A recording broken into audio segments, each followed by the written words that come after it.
Hi everybody, we are live, I believe.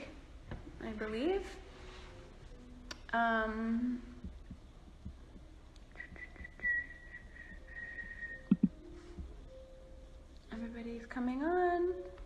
Oh, my brother is watching. James, I'm so glad you're here. This is gonna be a hard one tonight, so I'm really, I love you, Brother Bear. Hi, Megan. Okay, so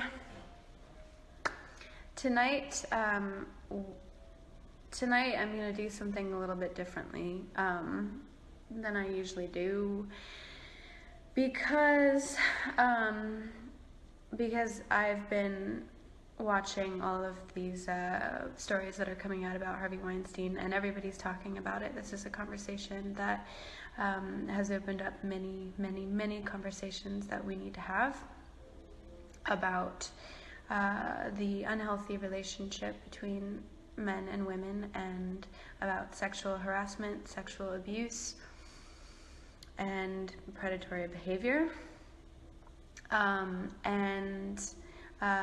I have done something a little bit differently because this time I've written something down that I'm just going to read you, as opposed to just speaking about it, because I'm going into something that is quite personal for me and quite vulnerable, and I hope you will bear with me because it might be a little rocky at certain points, but I felt like I had to share it. Okay, so even to those in the industry who knew about Harvey, you knew that he was a person that you didn't want to get stuck in a room alone with, learning of the scale and degree of his predatory behavior has still been just utterly shocking, because it's so big and it's shaking up not only the entertainment industry but the wider world as well. It seems to be causing a lot more to be unearthed right now, and something in me has been deeply moved by this, moved enough that I am... Did someone just say remove my t-shirt? You can remove yourself from this live stream, thanks.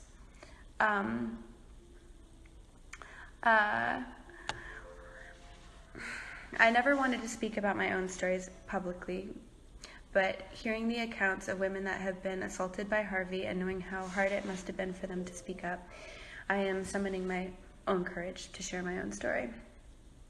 And it is very hard for me to say what I'm gearing myself up to say. It's actually scary as hell, and it brings up old feelings that I worked very hard to leave behind me, but I feel I have to. It's a chance to heal, and it's also a chance perhaps to help someone else who might have gone through a similar thing, just as reading about what these women have gone through is helping me now. When I was still in my late teens, I met a man at an industry party who said he might be able to help me with my music. He was a decade and a half older than me, quiet but confident, and from the get-go he saw me in a different way than everyone else I met at the time seemed to. He treated me like an artist, a person of interest, not just a blonde potential commodity, which even at that young age I was already bored with and extremely frustrated by. I was immediately excited and wildly grateful that someone as refined and established as him should want to hear my songs and want to help me out. We began working together, and I'm looking at the comments, and I just saw Alison Sudol updates tell somebody off, and that makes me really happy. You're so sweet. Okay. Okay, so I was immediately excited and very grateful that someone who was as refined and as established as him should want to hear my songs, should want to help me out. We began working together, and I just bopped around, ponytail swinging, songs pouring out of me under his challenging yet encouraging mentorship. The beginning was all innocence, creativity, and artistic discovery. And then things began to shift. It started out subtly, him making little jokes about us making out in the vocal booth, or saying things like he couldn't help but be a little bit in love with me. It felt uncomfortable, but I laughed them off, playfully telling him to knock it off. And I told myself that he was just being silly and it didn't mean anything, although a part of me knew that deep down it was not appropriate. The comments continued, and they grew more and more frequent and sexually explicit as our working relationship developed. I felt more and more indebted to him, as creatively I was growing exponentially with him, which made his personal advances more confusing. I didn't know what to do. He tried to hold my hand over and over again, and I just shook it off time and time again. One time I lay down on the couch to listen to something, and he lay down beside me, and I pushed him off the couch onto the floor, and he just landed there like a big thud, and it was really awkward. And I'm still kind of impressed by this because he was a big guy, like quite a lot bigger than me, but also just the emotional power that was there. I still had a lot of fight in me then, and I'm proud of that. I said so many no's to him. No, no, no, no, no, all the time. I said no. It was strange how little effect they had, except perhaps to fuel him to try harder. Sorry.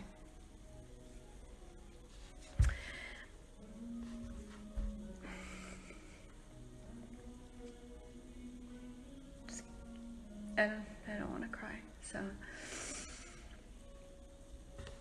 Okay. Sometimes he was romantic, whispering the most heart-achingly beautiful words into my ears, because he had a way with words.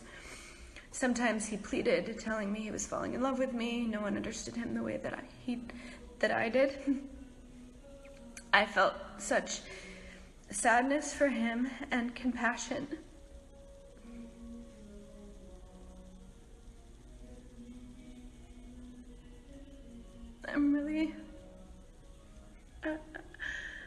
I really don't want to make this about tears. I just want to get through this because I hope that this story helps somebody. Okay, I felt sadness for him. I felt compassion. I wanted to take care of him because he was somebody that I cared about, and I didn't want to see him in pain. And he was a very sad person at that time. Then sometimes he would make very well-aimed comments to make me feel small, either on my physical appearance, my milkmaid arms, knowing that my arms are the area of my body that I am the most self-conscious about. I hate my arms. No, I don't hate my arms, but I can say that anyway. I hated my arms. Oh, still working on that. Anyway, my taste, or lack thereof, my pitchy, unwieldy voice, my embarrassing overeagerness to please, or my stage presence, which was apparently incredibly uncool. All these points, by the way, I don't disagree with at all. Like, I had a lot to work on. I still have a lot to work on. It's why they were effective, though. The most skillful manipulation has to have at least a hearty kernel of truth in it to take hold. And he was a very, very, very skilled manipulator. He got bolder the longer that we worked together. The way that he spoke to me when we were together was unequivocally sexual. I kept trying to change the subject, but I was starting to wear down. I told my parents, who confronted him and asked him to leave me alone, and he refused. But I also continued to make music with him. They couldn't prevent it, or maybe they could have, but they didn't. And I don't know if they could have done anything differently, honestly, because really I couldn't bear to walk away from the music that we were making, or him, because at this point I was starting to get attached. The conflict within me grew. During a meeting with a person from the music industry, whom I was told was quite powerful, who'd come to see me play and wanted to talk about us potentially working together, my mentor sat beside me and stroked my hand secretly under the table as he went to bat for me above it. He spoke so passionately about my music to this other man that my resistance broke, and I let him hold my hand. It felt like a defeat, but also confusingly reassuring, like he was protecting me somehow. I felt like a child. It didn't help that at this point I wasn't really talking to my dad, which was quite painful.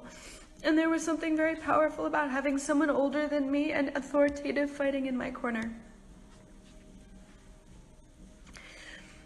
Sometime later, he made me kiss him in the parking lot of a restaurant when we were on a lunch break.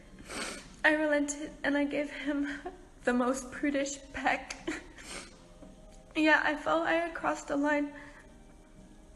Even though now looking back, I see how light he made it seem, and like it wasn't a big deal, but it was to me. I told myself that lots of people kiss friends on the lips. I was trying to console myself, but I'm not that kind of person. I've never been that kind of person. A kiss meant a lot to me. At this point, my inner compass started to spin, and I started to have no idea where the lines of right and wrong really were. I already felt like I was doing something wrong. By continuing to make music with this person, I knew on some level was being really inappropriate, but he believed in me. And the music that we were making was really special. And one of the worst things that he did, honestly, was that he started to convince me that attraction was necessary in order to have creative chemistry. And I would just like to say right now, for the record, that that is bullshit. Because I have made so much music since then, so much art in general, without that kind of dynamic. Men who treat me as an artist and as a human being with respect and not a sexual object. And actually, to be honest, the music and art and things that I have made since this person have been so much better. So much better.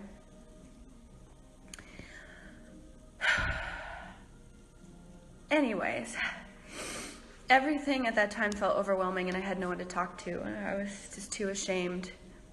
And I knew my friends wouldn't understand except for this one friend that I had. And I told her, and thank goodness she was kind and she became my confidant. However, my other best friend at the time, when I told her, she turned on me, and she and I weren't friends after that. And it was a devastating blow because I already felt so lost. It felt inevitable that something was going to break, but naively I thought I could manage it.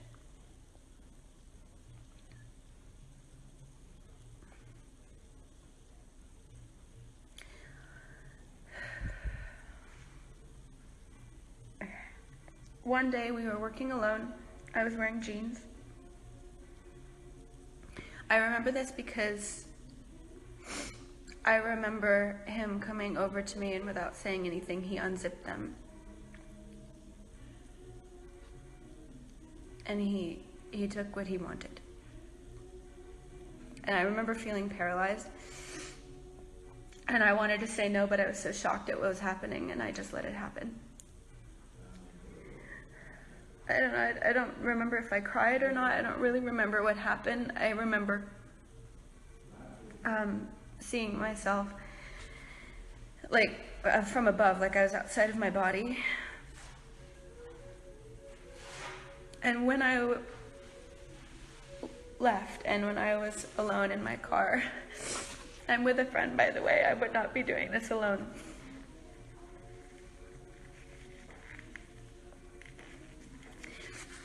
When it was over and I was alone in my car, I remember sitting there and I was numb and I was staring into space, feeling like that was it. I had fallen in my life.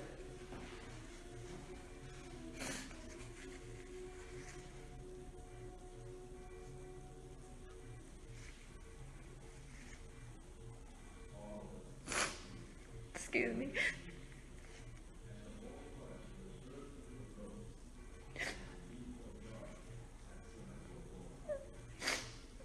But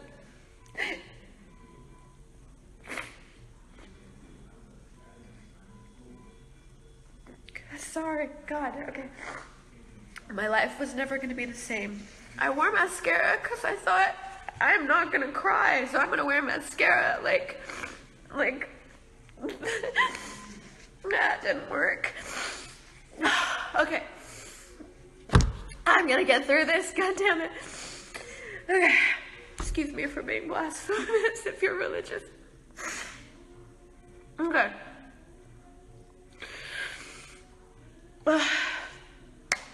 I felt like my life was never going to be the same. I couldn't really even register the shame that was pouring through my body along with the adrenaline, the shame that would remain a steady flow for years to follow. I just felt nothing.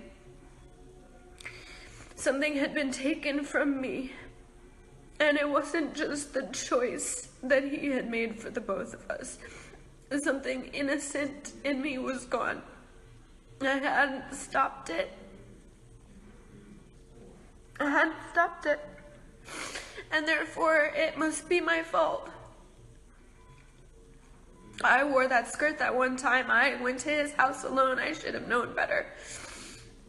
And because on some level underneath the searing pain of the act itself, there was also physical pleasure. I felt like my body betrayed me. I had lost all trust in myself. When I was reading the accounts of the women that Harvey assaulted, the thing that affected me most was hearing how these women felt like they were responsible. They felt like they should have done more to stop him. And also that when it was happening, at a certain point they just gave up and they felt like it was their fault because they stopped fighting. And this hit me really hard, and I started crying, and I have not cried about this in a long time, and I thought I was done with crying.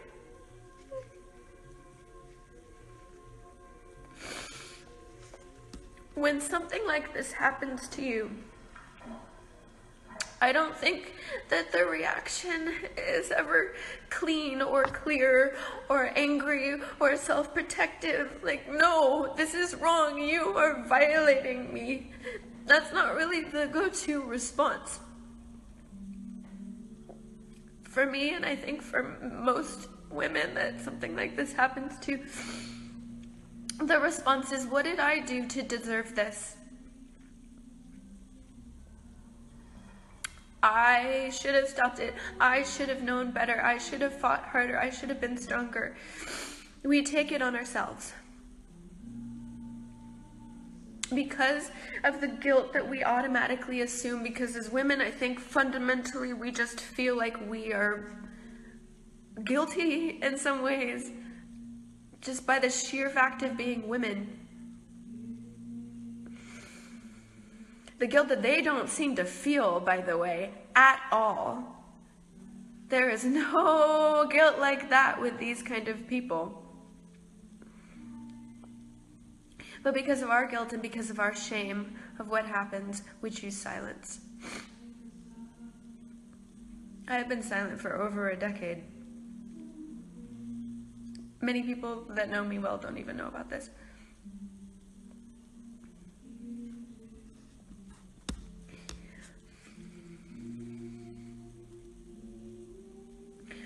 After the first time, I lost the will to fight anymore. What was the point anyway? It had already happened. And also, I found myself growing addicted to the dangerous mix of pain, adrenaline, and pleasure. And so what started out as a painful and traumatic event became something which happened again and again, which I became complicit in. Later it became a relationship. I thought I was deeply in love with him.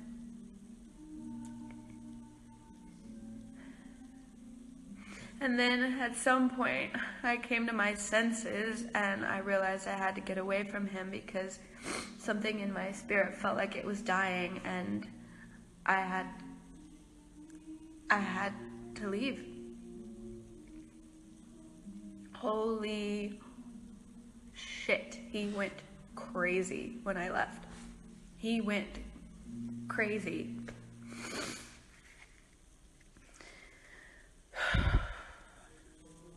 But I did get away, and I have stayed away. It's hard even now for me to call what happened sexual abuse. I think that there's been a real stigma attached to it, or the way the media portrays it with all this drama attached to it, or the way that the very, very small portion of women, very, very small, have seemed to use it as an opportunity to claim how much of a victim they are. And I don't want to be a victim. And I don't see myself as a victim. But I can also recognize now as a 32-year-old woman that, now I have a lot more compassion. I have a lot more compassion in general, but I have a lot more compassion to myself, especially to my younger self. That what happened to me was not acceptable. It was an abuse of power, of age, of size, of circumstance, of gender. It was damaging to me on very, very many levels. And although I refuse to let it color any more of my life, I can't ignore the damage that it did. It took about 3 years after I managed to break away from him to allow someone to hold my hand. I mean, I would get a manicure, and if the manicurist happened to be a man and he held my hand for too long, I'd pull my hand away. My relationship with sex and my connection to my body took twice as long to heal, and I think I'm still healing from it, to be honest.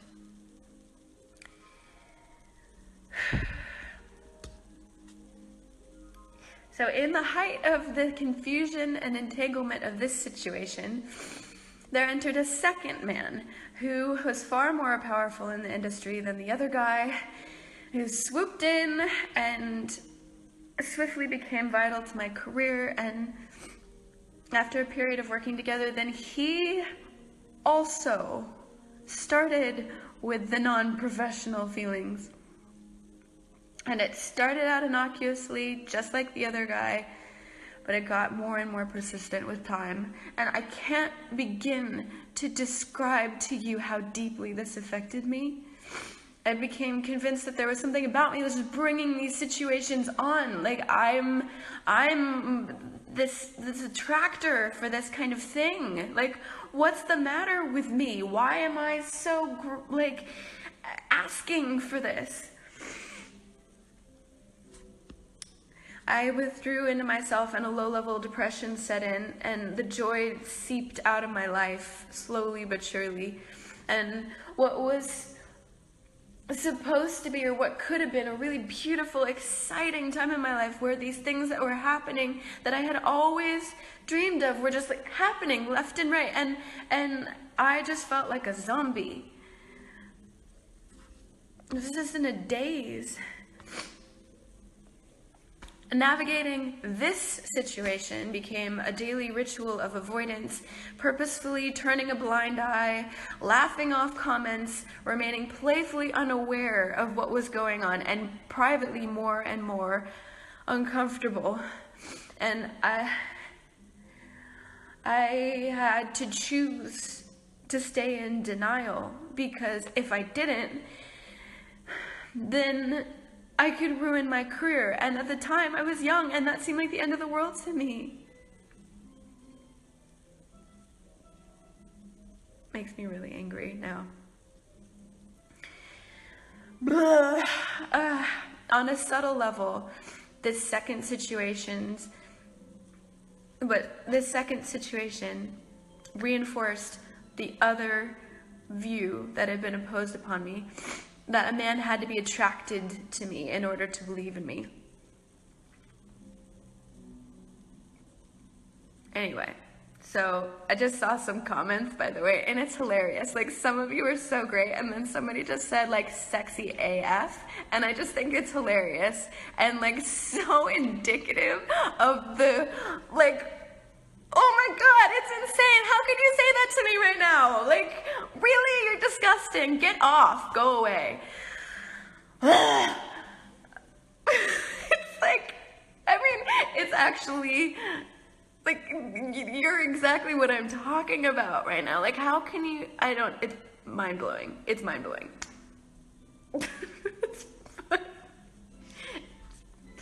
Okay, anyway, so this executive continues. I mean, it's like, I'm sorry, I'm laughing now. It's crazy. Okay, anyway, so this other executive continues his only slightly less aggressive campaign to get in bed with me, because he's not actually physically forcing it upon me, peppered with the occasional half-serious marriage proposal. And that's just like a daily thing. And his obsession with me didn't go unnoticed in the industry, and while some of it was viewed as just, passion for my music and frankly put the fire under people to work harder, which they seemed to need to do because people did, I guess, I don't know. Other people found it overbearing and weird and off-putting, which I would have done if I had seen somebody acting like that. And I think it did as much harm to my career as it did to help me, if not more, and it certainly did a huge amount of damage to my spirit.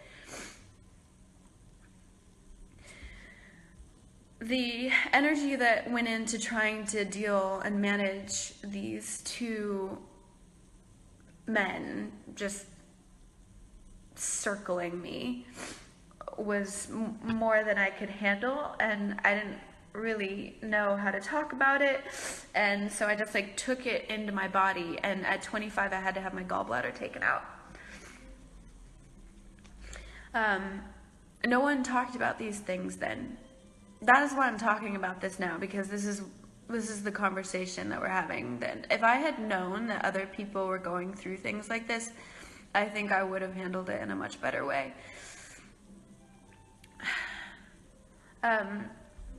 I have long struggled with self-esteem and body image, and I've had a rocky relationship with food, and I've been on a diet since I was 12. And when these things were happening, and for years after, in fact, up until recently, I ate. I ate my feelings. I buried my sadness in pumpkin loaf, and then I ate it. And I think also on some level I wanted my body to be unattractive, because I felt like my body was dangerous. Like, I felt like being attractive was bringing these things upon myself, and so I would gain weight, but then I felt so much shame about gaining weight that then I would diet really heavily, like extremely, and even at some point I took diet pills, and they made me feel like a lunatic, so I stopped. But a lot of girls don't listen to their bodies, and they're not as sensitive to their bodies because they've had that bred out of them or pushed out of them, and get into much more serious health issues than I have out of things like that, which is terrible and very real and happens all the time. When I finally managed to get away from these men, it took years to repair the damage that it had done to my soul, to my spirit, to my trust in myself, and to my body, frankly. I believed I'd never deserved love, and that I was a corrupted human being and damaged goods. My sorrow for all of this has been profound, and so is my guilt and my shame. And neither of these men felt anything close to this. It's just another symptom indicative of a deeper problem. I am the one that ultimately felt in the wrong. I took it on because they didn't. Because they just didn't see that they'd done anything wrong. And even years later, both of them did apologize when I confronted them about it. They did. And in their apologies, I saw traces of their pain and their shame and things that happened to them in their childhood that led them to make decisions like this or choices like this. And I also saw what a shambles their relationship to women was in. Like, I mean, shambles. But even in their apologies, they really just didn't get it. One of these men, after listening to me cry my eyes out and tell him how much he had affected me, he apologized so deeply and from his heart. And he was holding my hand, and I was like, oh, he's holding my hand, and oh, wow. You know, we can hold hands and it can just be like a loving human to human thing. And then he just looked at me and he was like, I have to say this, otherwise I'll just always regret it. And I'm like, oh yeah, what is it? And he's like, do you want a kiss? Oh my God.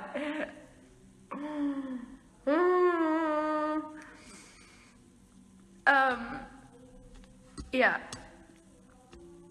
And the other one I don't even want to go into depth in, but like, basically he stalked me for years. He emailed me like constantly. I mean, through serious relationships, he would just email me. He became like this person, this dark shadow hanging over me. No matter what I did, he seemed to just like be there and be emailing me, and like I blocked everything, and then like it just, I'm not even gonna get into it. Like, it just was ridiculous. It was totally ridiculous. And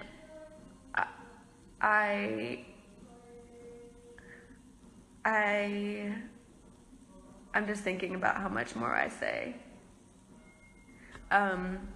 Yeah, whatever. I'm just gonna keep going. I had nightmares about him for years.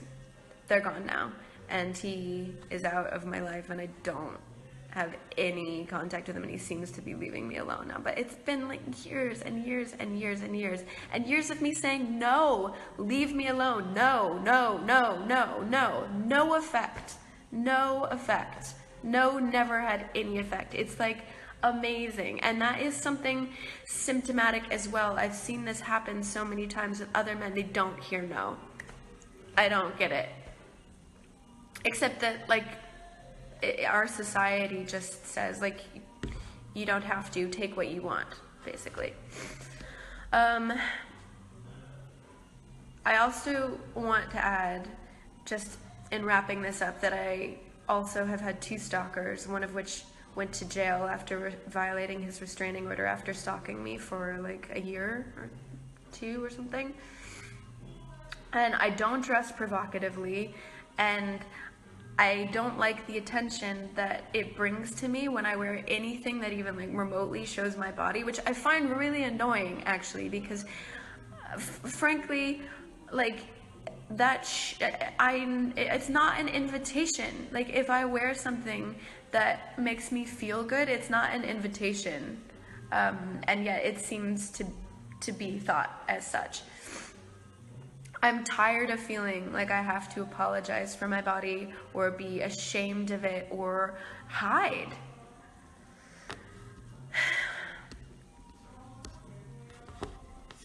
Okay, so if we're gonna do something to shift this behemoth, this pattern of behavior that, as Emma Thompson calls it, endemic to our system, this way of men behaving towards women, which is even exemplified on this live stream, that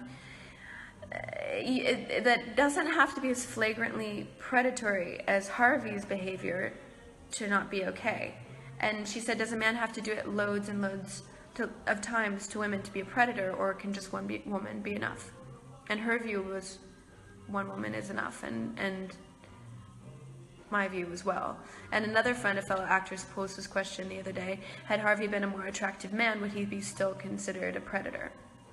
Or would people think like, oh, well, maybe the lines are blurred, you know, maybe the women were kind of asking for it, and would that make it less wrong? What happened to me was a combination of these things. I don't know if the men in my stories just did it to me or if they did it to other women. I hope it was just me, frankly. I would not wish this upon anybody else. The one that did the most damage to me was attractive. He was charming. And he used my vulnerability to him to mask what he was doing. Not all predators look like monsters. I'm talking about my situation, which I could have very easily just stayed silent about. It's easier to.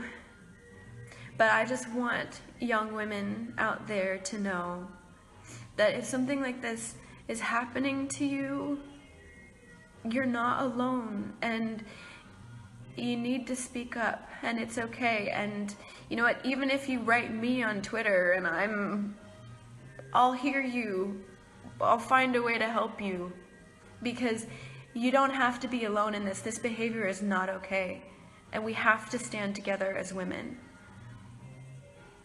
We have to change this system.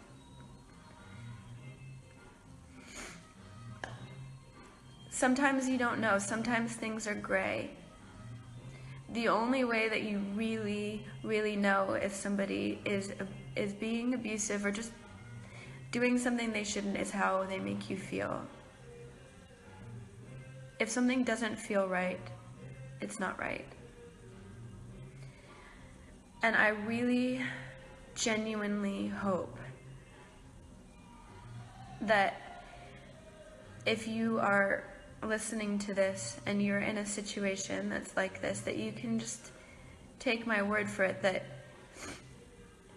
it doesn't have to continue, that you can get away. It can be difficult to get away, but you can. And there are so many more of us speaking out and coming out, and the more people that come out and speak out, the more strength we have. And I will take questions about this, but I think I've been on this for quite a while, so I think I might have to take a little break and I'll answer your questions online on Twitter later in the coming days. But thank you for being here with me through this. Even thank you to you stupid trolls out there who are saying such dumb things because you made me mad and that helped me stop crying.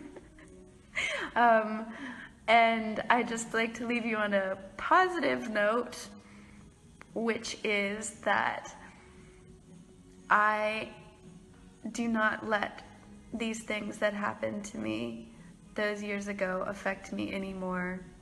I am surrounded by amazing human beings, men and women, who are good and kind and respectful, and I make art on the basis of being an artist and a human being, and not because of what I look like in a dress. And you know, sometimes people make you feel like you're powerless, but you're not. We are all out here, and we can be supportive to you if you need it. And yeah, that's about it. It doesn't ruin your life if you don't let it. Have a great night, okay? We'll talk soon.